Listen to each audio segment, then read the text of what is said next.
已經係月尾啦，你交咗月費未呢？未交嘅話，就請到 MYRADIO.HK 節目月費收費表，揀選你想撐嘅節目。預先多謝大家持續支持 MyRadio 節目月費計劃。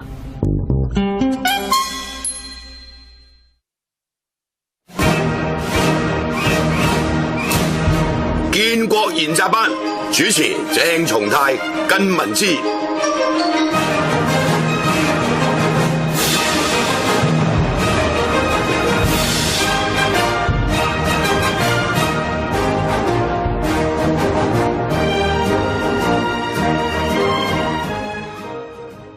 好，翻嚟第二節嘅建國研習班啦。咁咧第一節個題咧，阿靳都寫低咗啦，叫做暴風雨前夕嘅垃圾會咁樣。即係與大相關啦，真係。物質上又好，精神上都一模一樣。唔係因為今日3號風球，即係8號風球啊！哇！即係我冇諗過啊！即係你話今年咧立法會選舉完咗之後咧，新一屆啦。咁啊，香港都其實今年未打風噶嘛。係啊。冇乜打好多風啊嘛。啊，估唔到啊！就係即係呢個立法會又開始。風季尾嚟一兩黃金。我諗我驚地啲黃唔知金唔金啊！不過聽講啊，睇落好金啊，係嘛？即係話有即係海外嗰啲氣象台有2個 project 嘅登陸版本啊嘛，一個係香港島，一個係大亞灣啊。冇啊，係啊！我呢個喂你咁樣提一提，我都完全係即係不解喎。頭先咧，我睇好多網上咧影相咧，啲人走去即係超市搶嘢啊嘛，覺得好似即係前所未見，要迎接呢一個嘅即係風災嚟臨啦，跟住買定啲嘢食，然後打麻雀通頂嗰種咧，即係個心態，即係硬係覺得係咁嘅心態啦。但係實際上，大家應該買機票喎。喂，你好現實㗎嘛？你懶係自己好即係，你諗下香港人咧就係咁嘅，香港人覺得自己咧係即係好有呢一個嘅即係對於未來好好嘅規劃啊，同埋好有呢一個嘅即係叻啊 ，OK， 比較聰明少少，就係識得去為未來而準備啦。永遠係小事聰明，大事糊塗。係啦，小事聰明啊，大事糊塗咁啊！你諗住買多啲嘢食就積高防機啦 ，OK 係咪先？但係原來個風咧吹向大灣核電廠嘅咁樣，咁你如果睇遠少少嘅，係咪應該買機票咧？咁冇理由你走去買麵包噶嘛？你俾我嘅話，其實唔係俾我，其實我都有，我頭先都有一剎那，使唔使訂定機票咧咁？聽講話係幾正嘅，仲要係如果係偏多少少啊，真係吹正大亞灣嘛！而家睇個勢，係嘛？係啊！我一路都對香港人仲會真係參與炒樓，甚至係連嗰啲劏房式嘅上車盤都照買，係我覺得好難以置信。好難以置信。因為北水走嚟炒呢啲樓，我覺得呢啲咁奇怪。相對地嚟講，呢度已經即係對佢嚟講，始終都仲係一個跳板地咯。唔係啊，你冇話呢個保值嘅能力比較好啲咯。喂，即係如果你話真係黑仔啲再講，即係喂真係炒去大灣核電廠，然後後尾出咗事故，香港冇乜新聞或者係冇乜所謂傳媒主流媒體去大肆報導啦，大家覺得冇嘢啦。你咪繼續留翻喺香港食輻射，香港人係咁低能啦！即係你喺呢一個範疇裏面，即係香港有個香港人個特性嘅，真係阿靳覺得幾啱嘅。小事就小聰明，好多小聰明啦，大事就糊里糊塗啊！80年代到依家就係咁樣啦，70年代、80年代、90年代，幾廿年，每次都係香港即係符碌碌咁樣就好似碌過咗，但係有幾多次可以咁符碌咧 ？OK， 即係香港個成個國運有幾多年俾我哋符碌碌開咧？即係而家即係琴日宣判，跟住之後就落雨落個唔停，跟住周圍有好多地方山洪暴發，其實都好似係一個預言嚟嘅。係啊，即係好似爆煲咁味道咯。山洪暴發仲講啊！我琴日咧你諗下立法會咪條天橋嘅新係，因為咧2014年咧佔領之後咧，咁啊嗰陣時俾人哋 block 咗嗰個政府嗰條天橋噶嘛，海富嗰條天橋，跟住之後後尾咪即刻起翻條中信天橋咧，就加到個入口俾啲立法會人去翻工，大家唔知㗎啦 OK。咁啊跟住我行嗰條天橋，喂，原來嗰條天橋落雨都會浸喎，天橋水浸喎，有冇見過啊？嗰都係幾千萬嘅喎，幾千萬㗎，嗰小決嘅啫喎，好奇怪㗎！大家係唔清楚嗰度咧有條新嘅天橋嘅，就係特登整個入口咧就接去立法會嘅，即係為咗令到我哋尊貴嘅代議士去走去對面呢間中信大廈嗰間海島酒樓嗰度，即係食 lunch 嘅方便，最重要嘅原因。最重要就係嗰度就方便咧，大家就係唔使就落地下再爬上爬落，咁啊就會行條天橋，一轉出去咧就去到中信大廈，同埋可以去到呢個海富啦。同埋即係因為之前喺嗰個海富天橋咧俾人哋 block 咗之後咧，咁啲公務員係冇得一條路翻工噶嘛。而家咪2條天橋可以翻嚟咯。嗰條天橋幾千萬啦，而家未整完嘅，嚟緊會裝修埋個頂嘅。我諗同埋將來嗰個即係金鐘站嘅擴建嘅入口都會係啊，延埋去嗰度一齊嘅。嗰度應該好似話而家好似話用緊4,300。但係喺政治嘅倫理上邊，其實嗰條橋根本係一個大笑話嚟嘅。嗰個荒謬程度等於以前即係英國中印度公司嗰個總部居然可以搭條橋過去呢個西敏寺一樣。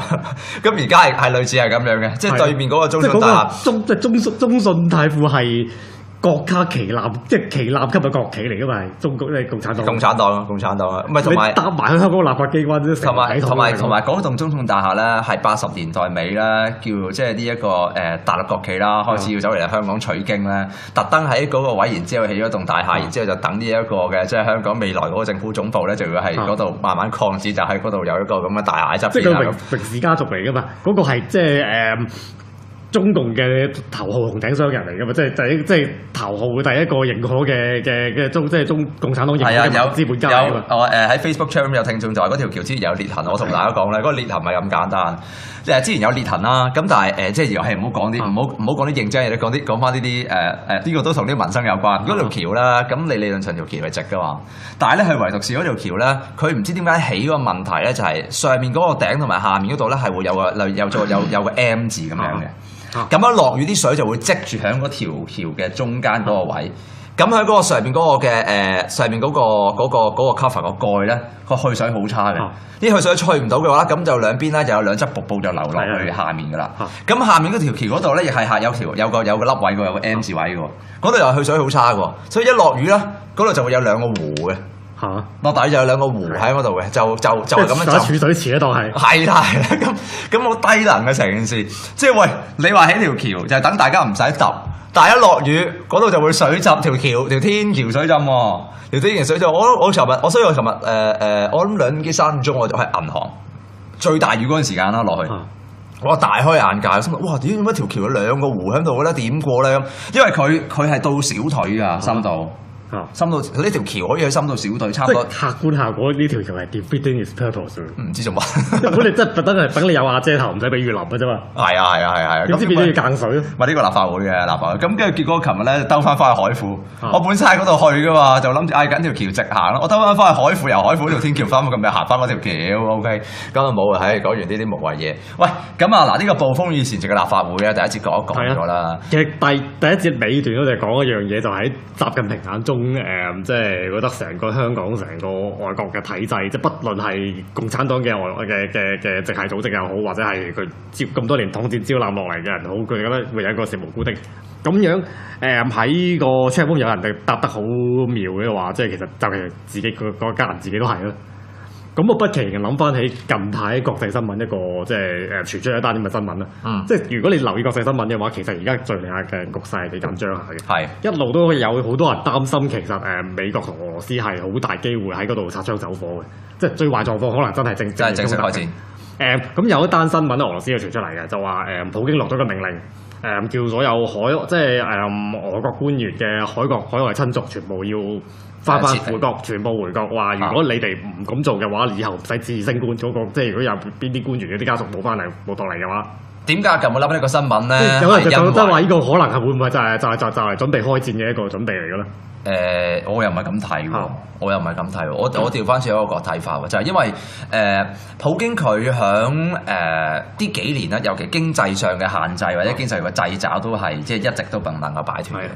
咁但係有一個講法就係話，因為佢海外嘅部署啦，都依然係即係好似類似香港咁嘅山高皇帝遠啊！簡單嚟講，就係好怕就係話，究竟嗰個擦槍走火會唔會有啲人係自己即係懶醒？咁啊，跟住然之後嘅就係即係有一啲皇帝唔急太監急嘅情況啦。咁啊，於是咧就係會無端端就開咗戰。咁所以咧要傳召嗰啲嘅家屬或者即係相關嘅人等翻俄羅斯咧，有一個目的嘅，就係能夠咧有一啲嘢揸喺即係自己中央政府手中，就等佢哋即係喺海外就唔能夠咁放肆。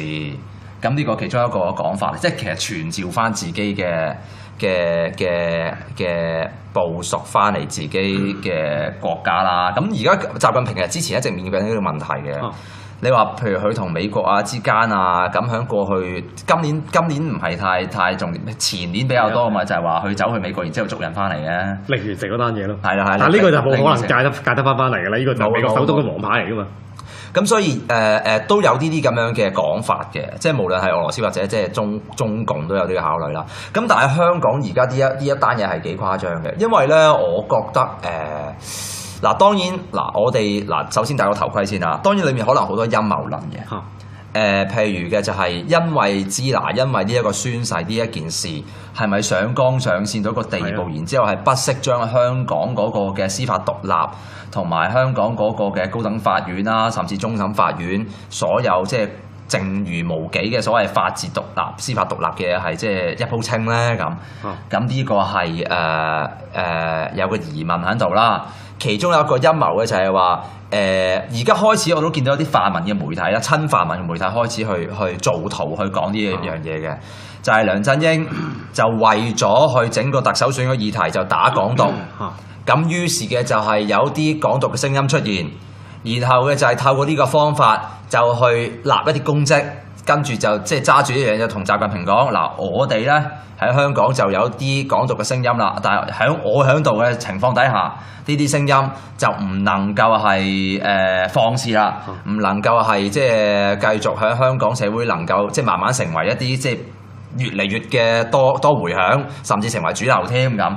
咁咧，但係喺呢一個過程裡面咧，就有啲嘅即係差子出錯。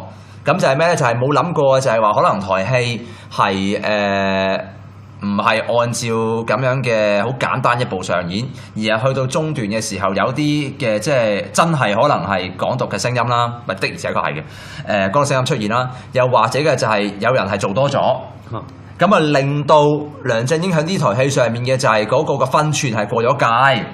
咁所以咧，而家咧泛民主派又或者其實有啲即係所謂主流媒體咧，就係將呢一個講法就開始擺去公眾裏面講出嚟啦咁樣。咁嗱呢一個嘅推論咧，我就因為冇實質證據啦，咁我唔會作出即係一個好直接嘅評價啦。咁但係咧，今日我同阿近咧響即係無聊嘅時候有個對話都幾有趣。就住而家嗰個嘅即係立法會啦，同埋成個政局咧，會發現一樣嘢就係、無論嘅用字又好啦，玩唔玩國旗啊，諸如此類啲都好啦。喂，其實過去其實大把啲事件出現咗㗎啦。唔係倒轉國旗就仲係一個其實係安全嘅擦邊球嚟㗎咯。唔係話安唔安全添，我覺得咁諗添啊。我覺得一樣嘢就係依家咧有一個好大嘅趨勢，個大嘅趨勢就係你留意下上個禮拜咧，建制派對於嗰兩位嘅議員佢哋嗰個嘅即係reflect 啊，或者嗰個支拿啊成嗰啲咧，嗰個未識得好太大嘅反應㗎。其實真係過咗界㗎。唔係啊，我話建制派未識得好大嘅反應啊。但係過咗界。但係喺今個禮拜嘅反應就係真係令到你覺得，哇！喺我哋終於識得反應過嚟啦咁。咁點解會係咁咧？當然上面都有啲指示先啦。絕對係啊！佢哋即係你知，即係香港建制派嗰啲，都上節都提過啦，都根本上都係利字行頭嘅啫嘛。係啊！佢哋嗰啲文化或者歷史敏感度冇咁大嘅咯。但係其實如果你心水清，你留意因為咁多年嗰啲立法會嘅講詞，或者係一啲專欄嘅文章，有冇用過支爆兩個字咧？冇。係盡可能俾嘅，即係你只要我成日通常都會話係呢個中國奇蹟不在咯。中國奇蹟不在，經濟奇蹟不在，經濟衰退，或者個經濟嘅增長顯著放緩之類咯。我係即係盡可能係即係或者其他嘅 staff 都好，都係盡可能用一啲比較中性啲嘅言辭。響嗰個，因為點解啊？近有咁嘅講法咧？呢個係同嗰個國際倫理有關嘅，即係但係呢樣嘢就係咪即係咪一個政治人物考慮呢一件事啦 ？OK， 即係客觀啲去討論同呢個同國際。今日中午喺國師有個我 reply 一句都講咗個好顯著嘅例子㗎啦。你幾可見過共產黨嗰啲官僚或者係佢哋外交部嘅一啲即係共產黨嘅幹部或者外交部嗰啲官僚佢會用小日本呢3個字咧？唔會，從來唔會，從來都係好正，即係佢講啲好反日嘅嘢，都係好即係一本正經。呢一樣係民間嘅嘢嚟㗎嘛？譬如等於我同個網民喺度泄憤係差好遠。唔係等於我當我嗰幾年喺北京讀書嘅時候都一樣㗎。其實民間對日本嘅稱呼全部都用小日本，係啊，全部都用小日本，又或者唔知咩呆子嗰啲咁嘅嘢啦，類似咁嘅嘢啦。咁但係去到譬如即使課堂啦，咪日本鬼子咯。咁去到課堂係好會避開啲嘢，因為呢個係一個大佬，你北京大學嚟嗰間，唔係因為呢個係開戰嘅講法嚟嘅，你明唔明？即係作為一個國際倫理嘅就係話，你去用一個稱呼去稱謂其他嘅時候，咁你哋要問嘅就係你嗰個國家，你用啲咩身份地位？對方覺得嗰個詞語係冒犯，就係冒犯㗎啦，冇得 spin 嘅。係，即係等於你去到重慶大廈見到黑人，你真係用嗰個 N 字頭嘅英文嚟形容佢嘅話，係你自己找死㗎，找死。唔係咁，當然你話係咪言論自由啊？成啊呢啲唔係涉及呢啲討論啊，唔係喺呢啲層次，而係嗰一樣嘢就係話而家即係個立法會議員宣誓，可能係佢成個任期最荒謬嗰一刻嚟喎。係啊，就係嗰刻嘅啫嘛。唔係嗰刻，我自己係好嚴肅去對待，因為我認為嘅就係話，對於香港整個社會嚟講，響呢一個嘅宣誓裏面，大家花咗成個2個禮拜不斷去訪問我，究竟個形式係點？我覺得即係浪費我哋一齊香港人嘅青春，係咪浪費我同你嘅青春啊？係咪先？即係我假設年，我覺得例如假設我個當教主都係連任得到啦，我估即係佢宣誓再玩另一樣嘢，我會建議佢玩即係用英文嚟嘅宣誓咯。但係講 people 嗰個字，我就係咁講到好細聲咯，變咗係 Republic of China 咯。咁呢個合乎翻佢嗰個嘅政治信仰啊嘛，即係佢心裏邊覺得呢個中華民國先至係即係先至係合法嘅中國政權啊嘛。唔係，但係呢啲都係一個層面，但係對我嚟講，我係就好直接嘅，我真係同大家講，我就係喂，我覺得冇意思。即係咁，當然呢條橋又唔可以應用喺你身上啦。你同佢嘅政治信念係呢方面係有出入啊嘛。係啊，唔係咁，所以喺嗰個宣誓上面，而家就好奇怪嘅呢一樣嘢係你，如果你真係認真啲去諗一諗，你話如果淨係話用緊乜嘢字眼去作出一個判斷。你用一個網絡上嘅生態嚟講，你梗係覺得係啲乜所謂啊？係咪先？咁但係如果你用一個國家嘅眼光或者眼界去望嘅話，其實呢一個係等同於菲律賓。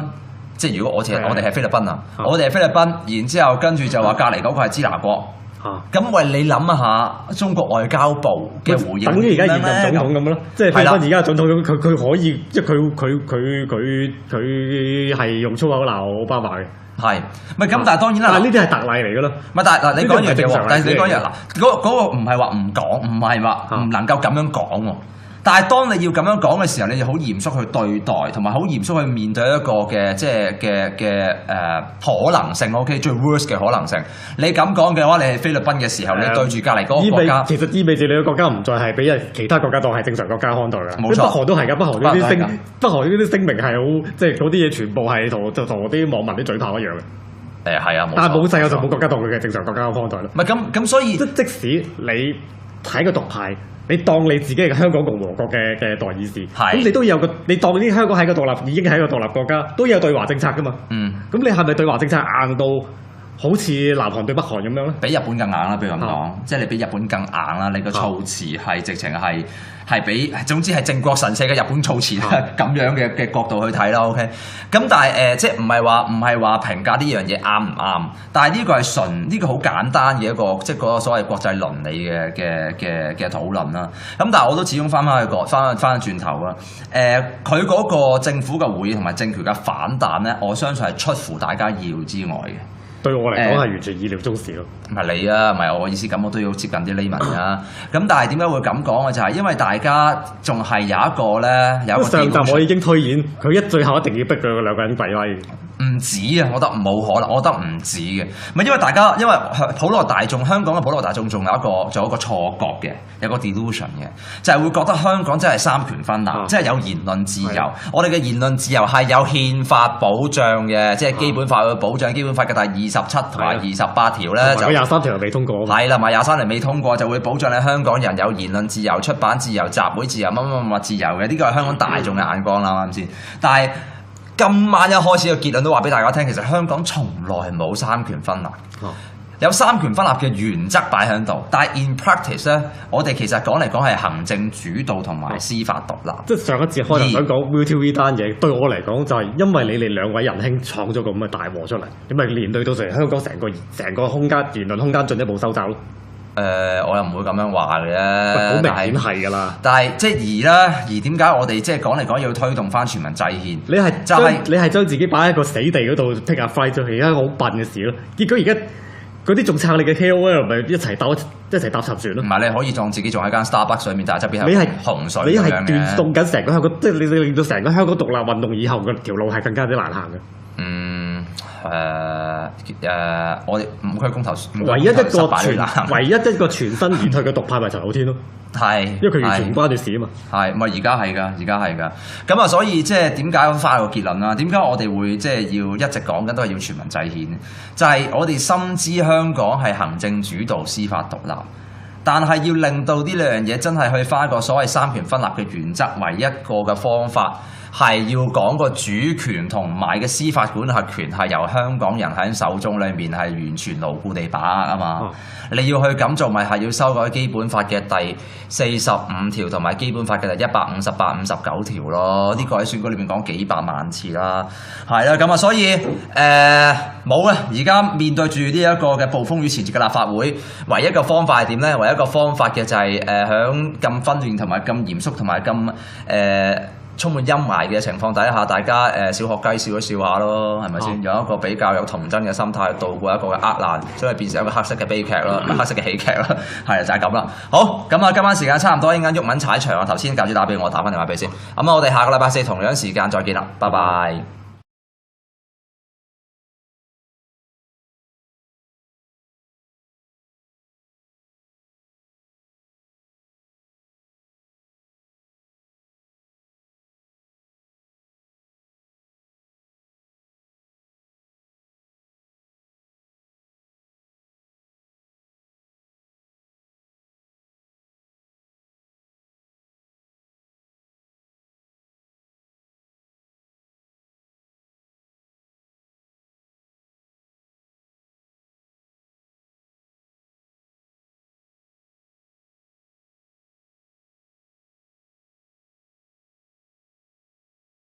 即係符符碌碌咁樣就好似碌過咗，但係有幾多次可以咁符碌咧 ？OK， 即係香港個成個國運，有幾多年俾我哋符碌落去咧？即係其實而家即係琴日宣判，跟住之後就落雨落個唔停，跟住周圍有好多地方山洪暴發，其實都好似係一個預言嚟嘅。係啊，即係好似爆煲咁地道咯。山洪暴發仲講，我琴日咧你諗下立法會咪有條天橋嘅新係，因為咧2014年咧佔領之後咧，咁啊嗰陣時俾人哋 block 咗嗰個政府嗰條天橋噶嘛，海富嗰條天橋，跟住之後後尾咪即刻起翻條中信天橋咧，就加多個入口俾啲立法會人去翻工，大家唔知㗎啦 OK。咁啊跟住我行嗰條天橋，原來嗰條天橋落雨都會浸喎，天橋水浸喎，有冇見過啊？嗰都係幾千萬嘅喎，幾千萬㗎，嗰小決嘅啫喎，好奇怪㗎！大家係唔清楚嗰度咧有條新嘅天橋嘅，就係特登整個入口咧就接去立法會嘅，即係為咗令到我哋尊貴嘅代議士去走去對面呢間中信大廈嗰間海島酒樓嗰度，即係食 lunch 嘅方便，最重要嘅原因。最重要就係嗰度就方便咧，大家就係唔使就落地下再爬上爬落，咁啊就會行條天橋一轉出去咧就去到中信大廈，同埋可以去到呢個海富啦。同埋即係因為之前喺嗰個海富天橋咧俾人哋 block 咗之後咧，咁啲公務員係冇得一條路翻工㗎嘛，而家咪兩條天橋可以翻嚟啦。嗰條天橋幾千萬啦，而家未整完嘅，嚟緊會裝修埋個頂嘅。我諗同埋將來嗰個即係金鐘站嘅擴建嘅入口都會係啊，延埋去嗰度一齊嘅。嗰度應該好似話而家好似話用緊4,300。但係喺政治嘅倫理上邊，其實嗰條橋根本係一個大笑話嚟嘅。嗰個荒謬程度等於以前即係英國印度公司嗰個總部，居然可可以搭條橋過去呢個西敏寺一樣。咁而家係類似係咁樣嘅，即係對面嗰個中信大廈，中信泰富係國家旗艦，即係旗艦級嘅國企嚟噶嘛？係中國即係共產黨啊！唔係同埋搭埋去香港立法機關啫。同埋嗰棟中信大廈咧，係80年代尾咧，叫即係呢一個大陸國企啦，開始要走嚟香港取經咧，特登喺嗰個位，然之後起咗棟大廈，然之後就等呢一個嘅即係香港未來嗰個政府總部咧，就要喺嗰度慢慢擴展，就喺嗰度有一個咁嘅大廈喺側邊。即係佢榮氏家族嚟噶嘛？嗰個係即係中共嘅頭號紅頂商人嚟㗎嘛，即係頭號第一個認可嘅中共產黨認可嘅資本家嚟㗎嘛。我喺 Facebook channel 有聽眾就話嗰條橋之前有裂痕，我同大家講咧，嗰個裂痕唔係咁簡單。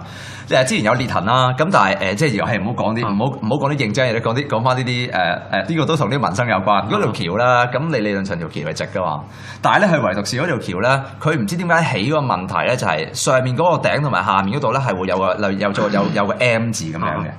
咁一落雨啲水就會積住喺嗰條橋嘅中間嗰個位。咁喺嗰個上面嗰個嘅上面嗰個 cover 個蓋咧，個去水好差嘅。啲去水去唔到嘅話，咁就兩邊咧就有兩側瀑布就流落去下面噶啦。咁下面嗰條橋嗰度咧，亦係有個凹位嘅，有個 M 字位嘅。嗰度又去水好差嘅，所以一落雨咧，嗰度就會有兩個湖嘅。落底就有兩個湖喺嗰度嘅，就係咁樣就儲水池嗰度係。係啦，咁好低能嘅成件事。即係喂，你話起條橋就係等大家唔使揼。但係一落雨，嗰度就會水浸條天橋水浸喎，條天橋水浸。我尋日我諗2點3點鐘我就喺銀行最大雨嗰陣時間啦落去，我大開眼界，心諗哇點解條橋有兩個湖喺度嘅咧？點過咧咁？因為佢係到小腿㗎深度，深到呢條橋可以去深到小腿，差唔多。客觀效果呢條橋係 defeating its purpose。唔知做乜？根本你真係特登係等你有瓦遮頭，唔使俾雨淋嘅啫嘛。係啊。點知變咗要間水咯？咪呢個立法會嘅立法。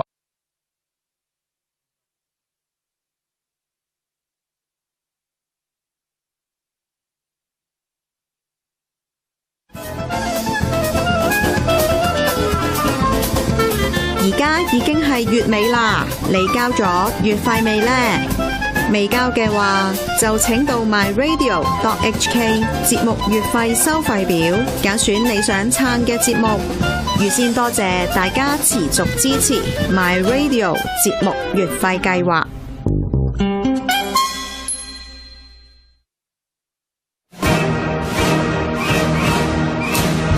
建國研習班主持鄭松泰靳民知。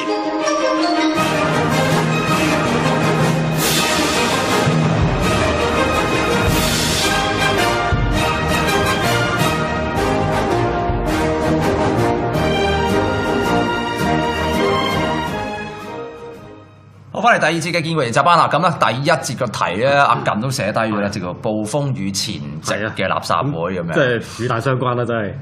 物質上又好，精神上都一模一樣。唔係，因為今日3號風球，即係8號風球啊！哇！即係我冇諗過啊！即係你話今年咧立法會選舉完咗之後咧，新一屆啦。咁啊，香港都其實今年未打風噶嘛。係啊。冇乜打好多風噶嘛。估唔到啊！就係即係呢個立法會又開始。風季尾嚟1兩黃金。我諗我驚地啲黃唔知金唔金啊！不過聽講睇落好金啊，係嘛？即係話有兩，即係海外嗰啲氣象台有2個 project 嘅登陸版本啊嘛，一個係香港島，一個係大亞灣啊。冇啊，係啊，我呢個喂，你咁樣提一提我都完全係即係不解喎。頭先咧，我睇好多網上咧影相咧，啲人走去即係超市搶嘢啊嘛，覺得好似即係前所未見，要迎接呢一個嘅即係風災嚟臨啦，跟住買定啲嘢食，然後打麻雀通頂嗰種咧，即係個心態，即係硬係覺得係咁嘅心態啦。但係實際上，大家應該買機票喎。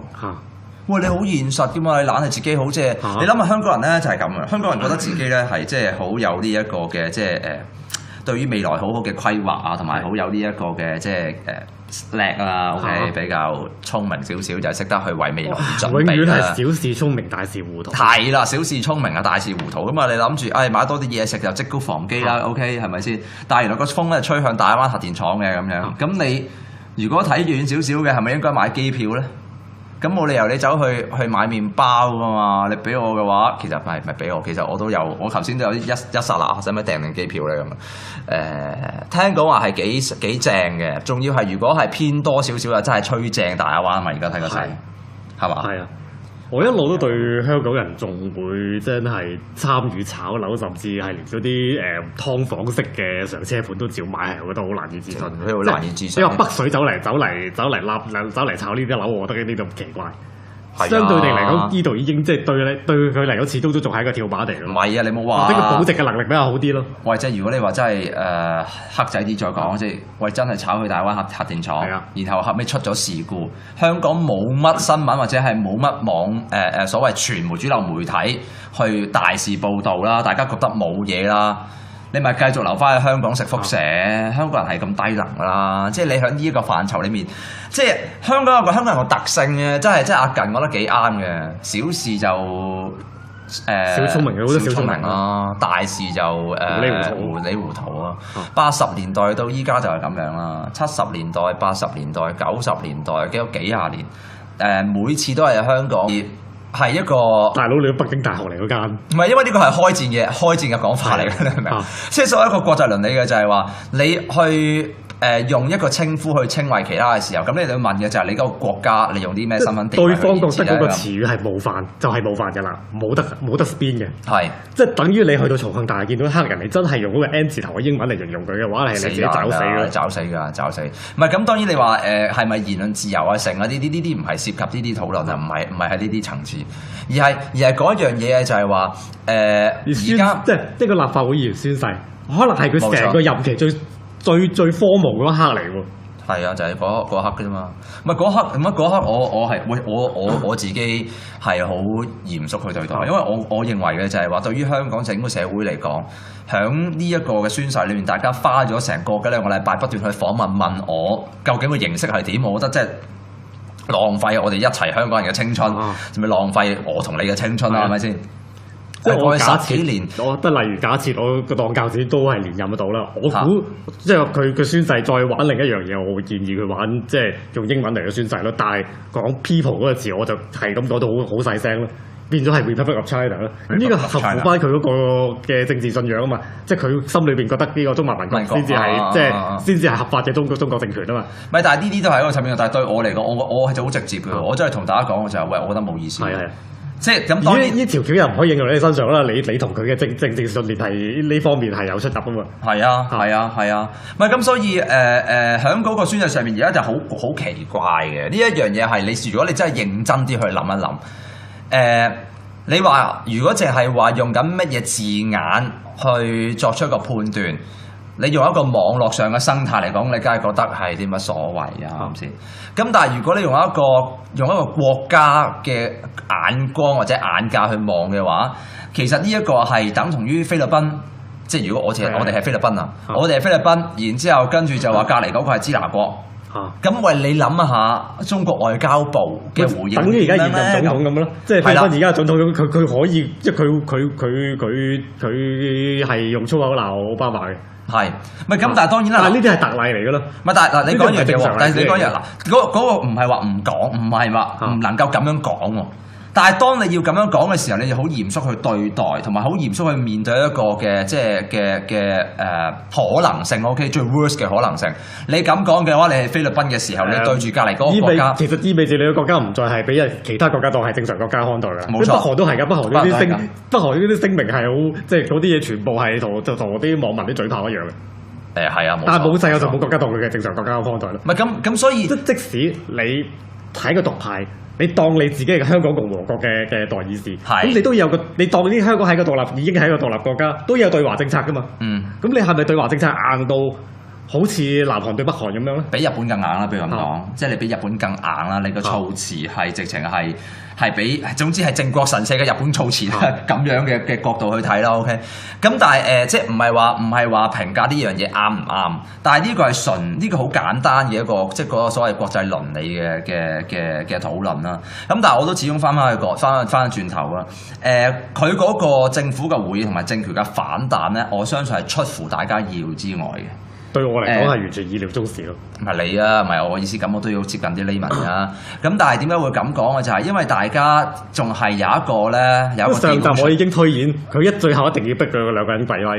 唔止啊，我覺得唔能夠係放肆啦，唔能夠係即係繼續喺香港社會能夠即係慢慢成為一啲即係越嚟越嘅多迴響，甚至成為主流添咁咧。但係喺呢一個過程裏面咧，就有啲嘅即係差子出錯。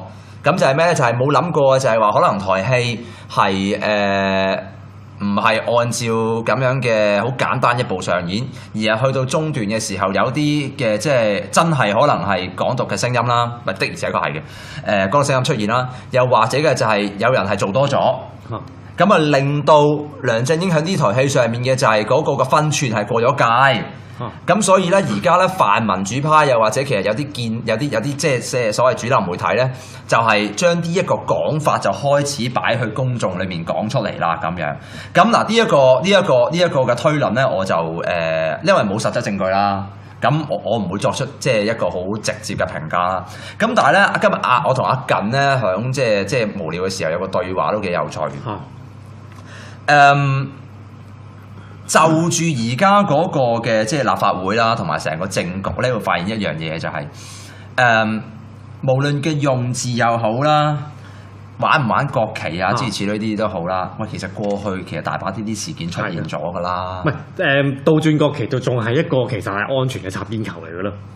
唔係話安唔安全添，我覺得咁諗添啊。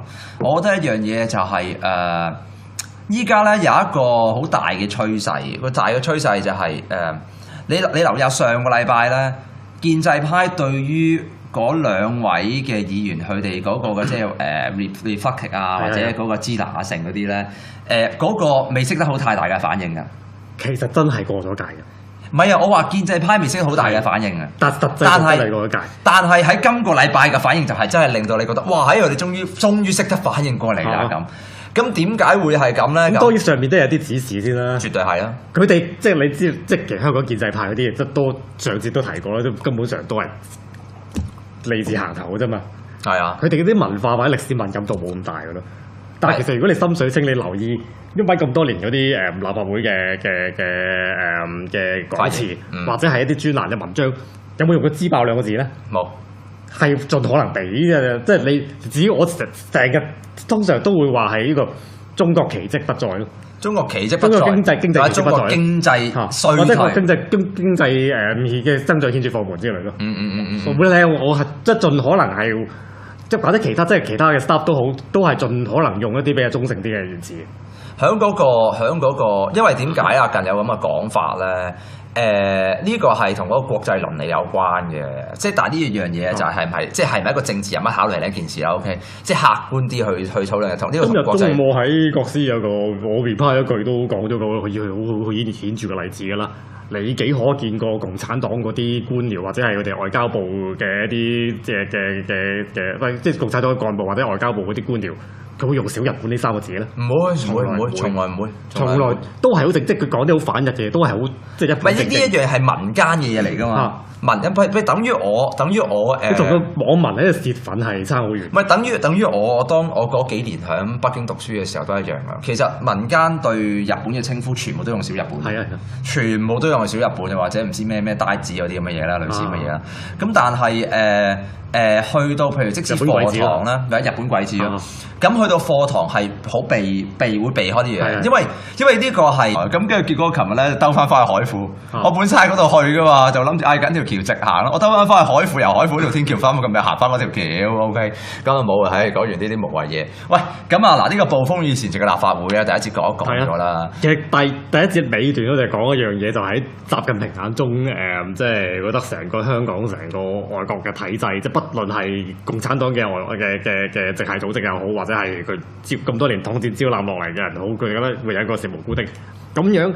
喺個 chat room 有人哋答得好妙嘅話，即係其實就係自己個家人自己都係咯。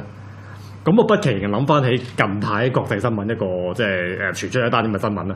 即係如果你留意國際新聞嘅話，其實而家敍利亞嘅局勢係幾緊張下嘅。係一路都有好多人擔心，其實美國同俄羅斯係好大機會喺嗰度擦槍走火嘅。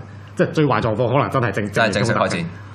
咁有一單新聞俄羅斯就傳出嚟嘅，就話普京落咗個命令，叫所有俄國官員嘅海外親族全部要翻回國，全部回國。話如果你哋唔咁做嘅話，以後唔使自升官嗰個，即係如果有邊啲官員嗰啲家屬冇翻嚟冇到嚟嘅話，點解咁冇諗呢個新聞咧？有人就覺得話呢個可能係會唔會就係準備開戰嘅一個準備嚟嘅咧？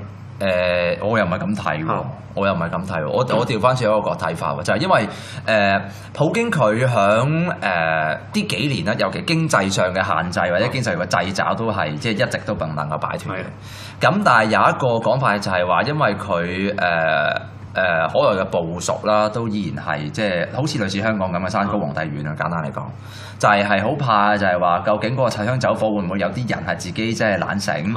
咁跟住然之後嘅就係即係有一啲皇帝唔急太監急嘅情況啦，咁啊於是咧就係會無端端就開咗戰，咁所以咧要傳召嗰啲嘅家屬或者即係相關嘅人等翻俄羅斯咧，有一個目的嘅，就係能夠咧有一啲嘢揸喺即係自己中央政府手中，就等佢哋即係喺海外就唔能夠咁放肆。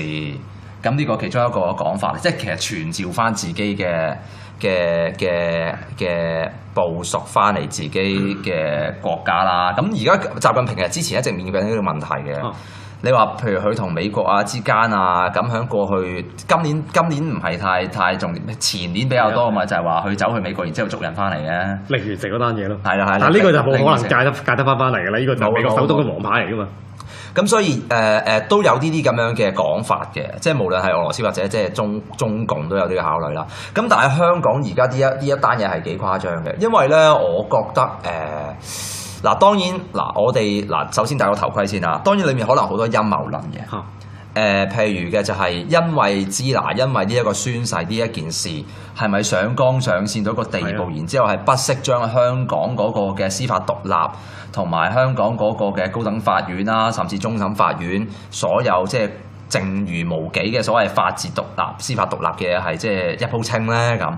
咁呢個係有個疑問喺度啦。其中有一個陰謀嘅就係話而家開始我都見到有啲泛民嘅媒體啦，親泛民嘅媒體開始去做圖去講呢一樣嘢嘅，就係梁振英就為咗去整個特首選嘅議題就打港獨。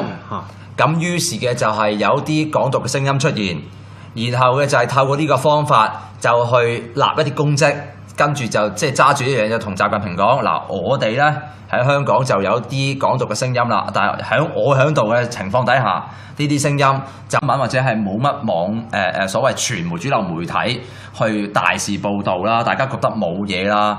你咪繼續留翻喺香港食輻射，香港人係咁低能啦！即係你喺呢一個範疇裏面，即係香港人個特性嘅，真係阿近講得幾啱嘅。小事就小聰明，好多小聰明啦，大事就糊里糊塗啊！80年代到依家就係咁樣啦，70年代、80年代、90年代幾廿年，每次都係香港即係符碌碌咁樣就好似碌過咗，但係有幾多次可以咁符碌咧 ？OK， 即係香港個成個國運有幾多年俾我哋符碌落去咧？即係其實而家即係琴日宣判，跟住之後就落雨落個唔停，跟住周圍有好多地方山洪暴發，其實都好似係一個預言嚟嘅。係啊，即係好似爆煲咁嘅地道咯。山洪暴發仲講啊！我琴日咧你諗下立法會咪條天橋嘅新係，因為咧2014年咧佔領之後咧，咁啊嗰陣時俾人哋 block 咗嗰個政府嗰條天橋噶嘛，海富嗰條天橋啊。跟住之後咪即刻起翻條中信天橋咧，就加多個入口俾啲立法會人去翻工，大家唔知㗎啦。OK， 咁啊跟住我行嗰條天橋，原來嗰條天橋落雨都會浸喎。天橋水浸喎，有冇見過啊？嗰都係幾千萬嘅喎，幾千萬㗎，嗰小缺嘅啫喎，好奇怪㗎！大家係唔清楚嗰度咧有條新嘅天橋嘅，就係特登整個入口咧就接去立法會嘅，即係為咗令到我哋尊貴嘅代議士去走去對面呢間中信大廈嗰間海島酒樓嗰度，即係食 lunch 嘅方便，最重要嘅原因。最重要就係嗰度就方便咧，大家就係唔使就落地下再爬上爬落，咁啊就會行條天橋，一轉出去咧就去到中信大廈，同埋可以去到呢個海富啦。同埋即係因為之前喺嗰個海富天橋咧俾人哋 block 咗之後咧，咁啲公務員係冇得一條路翻工㗎嘛，而家咪兩條天橋可以翻嚟啦。嗰條天橋幾千萬啦，而家未整完嘅，嚟緊會裝修埋個頂嘅。我諗同埋將來嗰個即係金鐘站嘅擴建嘅入口都會係啊，延埋喺嗰度一齊嘅。嗰度應該好似話而家好似話用緊4300。但係喺政治嘅倫理上邊，其實嗰條橋根本係一個大笑話嚟嘅。嗰個荒謬程度等於以前即係英國印度公司嗰個總部居然可可以搭條橋過去呢個西敏寺一樣。咁而家係類似係咁樣嘅，即係對面嗰個中信大廈，即係中信泰富係國家旗艦，即係旗艦級嘅國企嚟噶嘛，係中國咧共產黨啊，唔係同埋搭埋去香港立法機關啫。同埋嗰棟中信大廈咧，係80年代尾咧，叫即係呢一個大陸國企啦，開始要走嚟香港取經咧，特登喺嗰個位，然之後起咗棟大廈，然之後就等呢一個嘅即係香港未來嗰個政府總部咧，就要喺嗰度慢慢擴展，就喺嗰度有一個咁嘅大廈喺側邊。即係個榮氏家族嚟噶嘛，嗰個係即係中共嘅頭號紅頂商人嚟㗎嘛，即係頭號第一個認可嘅中共產黨認可嘅資本家嚟㗎嘛。我喺 Facebook channel 有聽眾就話嗰條橋之前有裂痕，我同大家講咧，嗰個裂痕唔係咁簡單。即係之前有裂痕啦，咁但係即係又係唔好講啲唔好講啲認真嘢，講翻呢啲呢個都同啲民生有關。嗰條橋啦，咁你理論上條橋係直㗎嘛，但係咧佢唯獨是嗰條橋咧，佢唔知點解起嗰個問題咧，就係上面嗰個頂同埋下面嗰度咧係會有個例如有個 M 字咁樣嘅或者嗰個支那成嗰啲咧，嗰個未識得好太大嘅反應㗎。其實真係過咗界嘅。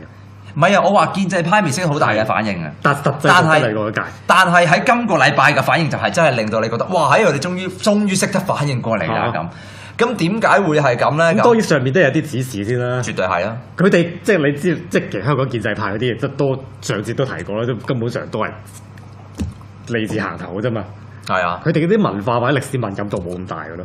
但係其實如果你心水清，你留意因為咁多年嗰啲立法會嘅講詞，或者係一啲專欄嘅文章，有冇用過支爆兩個字咧？冇，係盡可能俾嘅，即係你只要我成日通常都會話係呢個中國奇蹟不在咯。中國奇蹟不在，經濟奇蹟不在，經濟衰退，或者個經濟嘅增長顯著放緩之類咯。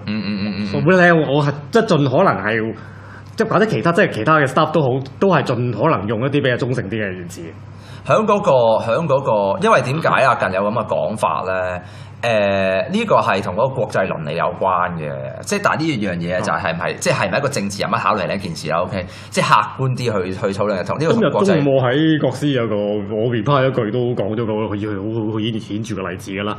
你幾可見過共產黨嗰啲官僚或者係佢哋外交部嘅一啲即係共產黨嘅幹部或者外交部嗰啲官僚，佢會用小日本呢3個字咧？唔會，從來唔會，從來都係好正，即係佢講啲好反日嘅，都係好即係一。唔係呢啲一樣係民間嘅嘢嚟㗎嘛？等於我同個網民喺度泄憤係差好遠。唔係等於我當我嗰幾年喺北京讀書嘅時候都一樣㗎。其實民間對日本嘅稱呼全部都用小日本，係啊，全部都用小日本又或者唔知咩呆子嗰啲咁嘅嘢啦，類似乜嘢啦。咁但係去到譬如即使課堂啦，咪日本貴字咯。咁去到課堂係好會避開啲嘢，因為呢個係一個大佬，你去北京大學嚟嗰間？唔係，因為呢個係開戰嘅講法嚟嘅，你明唔明？即係作為一個國際倫理嘅就係話，你去用一個稱呼去稱謂其他嘅時候，咁你哋要問嘅就係你嗰個國家，你用啲咩身份地位？對方覺得嗰個詞語係冒犯，就係冒犯㗎啦，冇得 spin 嘅。係，即係等於你去到重慶大廈見到黑人，你真係用嗰個 N 字頭嘅英文嚟形容佢嘅話，係你自己找死㗎，找死。唔係咁，當然你話係咪言論自由啊？成啊呢啲唔係涉及呢啲討論啊，唔係喺呢啲層次，而係嗰一樣嘢就係話而家即係呢個立法會議員宣誓，可能係佢成個任期最荒謬嗰一刻嚟喎。係啊，就係嗰刻嘅啫嘛。唔係嗰刻，我自己係好嚴肅去對待，因為我認為嘅就係話，對於香港整個社會嚟講，響呢一個嘅宣誓裏面，大家花咗成個嘅2個禮拜不斷去訪問我，究竟個形式係點？我覺得即係浪費我哋一齊香港人嘅青春，係咪浪費我同你嘅青春啊？係咪先？即係我假設，我覺得例如假設我個當教主都係連任得到啦。我估即係佢宣誓再玩另一樣嘢，我會建議佢玩即係用英文嚟嘅宣誓咯。但係講 people 嗰個字，我就係咁講到好細聲咯。咁樣落雨啲水就會積住喺嗰條橋嘅中間嗰個位。咁喺嗰個上面嗰個嘅上面嗰個 cover 個蓋咧，個去水好差嘅。啲去水吹唔到嘅話，咁就兩邊咧就有2隻瀑布就流落去下面噶啦。咁下面嗰條橋嗰度咧，亦係有個凹位嘅，有個 M 字位嘅。嗰度又去水好差嘅，所以一落雨咧，嗰度就會有2個湖嘅。落大雨就有2個湖喺嗰度嘅，就係咁樣就儲水池喺度係。係啦，咁好低能嘅成件事。即係喂，你話起條橋就係等大家唔使揼。但係一落雨，嗰度就會水浸條天橋水浸喎，條天橋水浸。我尋日我諗2點3點鐘我就喺銀行最大雨嗰陣時間啦落去，我大開眼界，心諗哇點解條橋有2個湖喺度嘅咧？點過咧咁？因為佢係到小腿㗎深度，深到呢條橋可以去深到小隊差唔多。客觀效果呢條橋係 defeating its purpose。唔知做乜。本嚟真係特登係等你有瓦遮頭，唔使俾雨淋嘅啫嘛。係啊。點知變咗要間水咯？咪呢個立法會嘅立法會，咁跟住結果琴日咧兜翻去海富，我本身喺嗰度去噶嘛，就諗住嗌緊條橋直行咯。我兜翻去海富，由海富呢條天橋翻咁咪行翻嗰條橋 ，OK。咁就冇啊，講完呢啲無謂嘢。喂，咁啊嗱，呢個暴風雨前夕嘅立法會咧，第一節講咗啦。其實第一節尾段都係講一樣嘢，就喺習近平眼中，即係覺得成個香港、成個外國嘅體制，即係不論係共產黨嘅嘅直系組織又好，或者係佢咁多年統戰招攬落嚟嘅人好，佢覺得會有一個成無辜的咁樣。喺個窗風有人哋答得好妙嘅話，即係其實就係自己個家人自己都係咯。咁我不期然諗翻起近排國際新聞一個即係傳出一單咁嘅新聞啦。即係如果你留意國際新聞嘅話，其實而家敍利亞嘅局勢係幾緊張下嘅。係一路都有好多人擔心，其實美國同俄羅斯係好大機會喺嗰度擦槍走火嘅。即係最壞狀況可能真係正式開戰。咁有一單新聞俄羅斯就傳出嚟嘅，就話普京落咗個命令，叫所有俄國官員嘅海外親族全部要翻回國，全部回國。話如果你哋唔咁做嘅話，以後唔使自升官嗰個。即係如果有邊啲官員嗰啲家屬冇翻嚟冇到嚟嘅話，點解咁冇諗呢個新聞咧？有人就覺得話呢個可能係會唔會就係準備開戰嘅一個準備嚟嘅咧？我又唔係咁睇喎，我調翻轉一個睇法喎，就係因為普京佢響呢幾年咧，尤其經濟上嘅限制或者經濟上嘅掣肘都係即係一直都唔能夠擺脫嘅。咁但係有一個講法就係話，因為佢海外嘅部署啦，都依然係即係好似類似香港咁嘅山高皇帝遠啊。簡單嚟講，就係好怕就係話，究竟嗰個擦槍走火會唔會有啲人係自己即係懶醒？咁跟住然之後嘅就係即係有一啲皇帝唔急太監急嘅情況啦。咁於是咧就係會無端端就開咗戰。咁所以咧要傳召嗰啲嘅家屬或者即係相關嘅人等翻俄羅斯咧，有一個目的嘅，就係能夠咧有一啲嘢揸喺即係自己中央政府手中，就等佢哋即係喺海外就唔能夠咁放肆。咁呢個其中一個講法，即係其實傳召翻自己嘅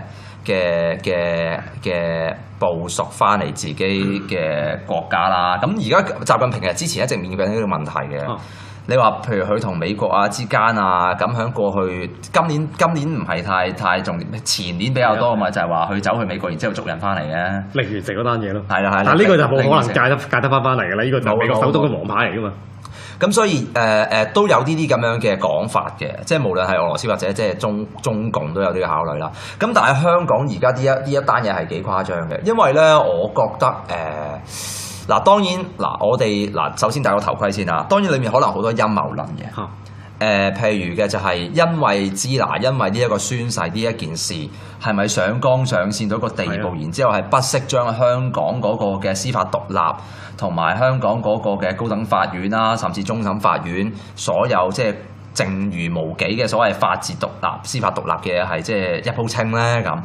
咁呢個係有個疑問喺度啦。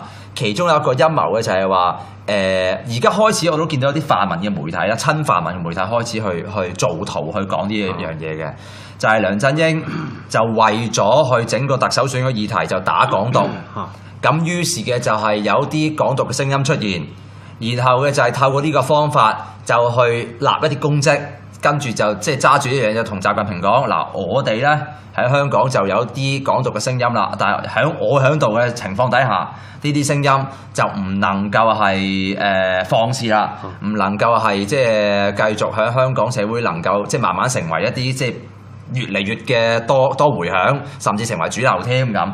咁咧，但係喺呢一個過程裡面咧，就有啲嘅即係差子出錯。咁就係咩咧？就係冇諗過，就係話可能台戲係唔係按照咁樣嘅好簡單一步上演，而係去到中段嘅時候，有啲嘅即係真係可能係港獨嘅聲音啦，的而且確係嘅。嗰個聲音出現啦，又或者嘅就係有人係做多咗，咁啊令到梁振英喺呢台戲上面嘅就係嗰個嘅分寸係過咗界。咁所以咧，而家咧泛民主派又或者其實有啲即係所謂主流媒體咧，就係將呢一個講法就開始擺去公眾裏面講出嚟啦咁樣。咁嗱呢一個嘅推論咧，我就因為冇實質證據啦，咁我唔會作出即係一個好直接嘅評價啦。咁但係咧，今日我同阿近咧響即係無聊嘅時候有個對話都幾有趣。就住而家嗰個嘅即係立法會啦，同埋成個政局咧，會發現一樣嘢就係、無論嘅用字又好啦，玩唔玩國旗啊，諸如此類啲都好啦。喂，其實過去其實大把呢啲事件出現咗㗎啦。唔係倒轉國旗就仲係一個其實係安全嘅擦邊球嚟㗎咯。唔係話安唔安全添，我覺得咁諗添啊。我覺得一樣嘢就係依家咧有一個好大嘅趨勢，個大嘅趨勢就係、你留意下上個禮拜咧，建制派對於嗰兩位嘅議員佢哋嗰個嘅即係reflecting。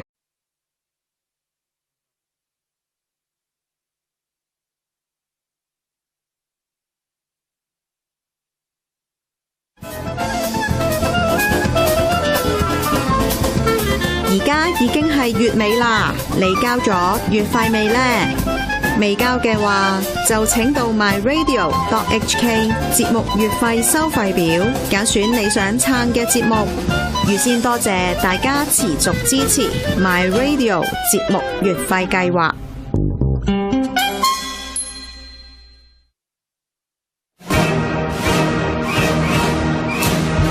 建國研習班主持鄭松泰靳民知。